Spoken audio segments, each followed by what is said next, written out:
Higit 1,000 health workers maidadagdag sa mga tauhan ng Philippine General Hospital. Ito'y matapos aprubahan ang pagbubukas ng mga bagong posisyon sa ospital. Si Clazel Pardilla sa Sentro ng Balita Live. Angelique, mas makapaghahatid pa ng mabilis at dekalidad na serbisyong medikal ang Philippine General Hospital sa ilalim ng administrasyon ni Pangulong Ferdinand R. Marcos Jr. Higit 1,200 healthcare professionals kasi ang inaasahang madaragdag sa PGH.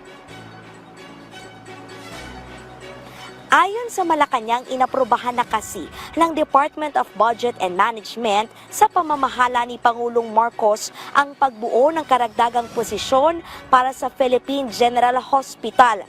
1,200 na posisyon ang bubuksan para sa mga medical, allied medical at support staff nito.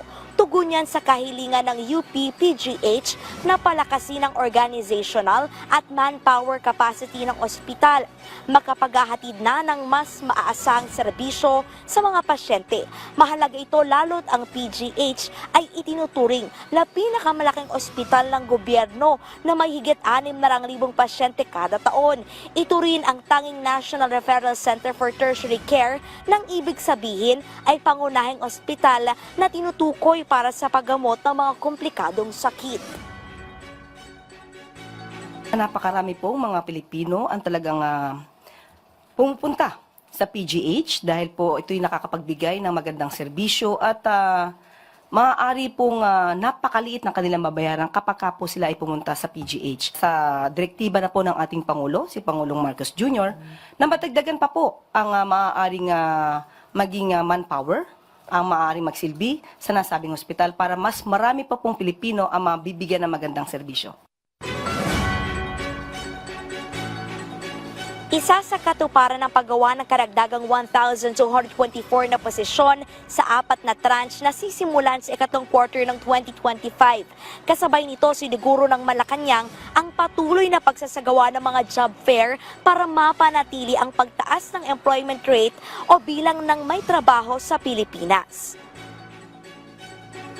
Itutuloy-tuloy po natin yan dahil meron naman din po tayong programa para sa mga hiring ng mga employees ng ating mga kababayan. Especially, meron pong programa para doon sa mga 4-piece beneficiaries na makakuha ng on-the-spot hiring.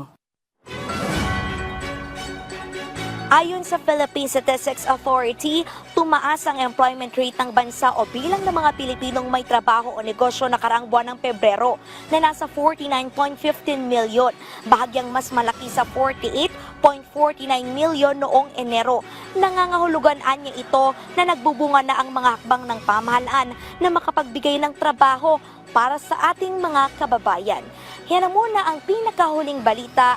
Balik dyan sa studio. Okay, maraming salamat sa iyo, Clazel Pardilla.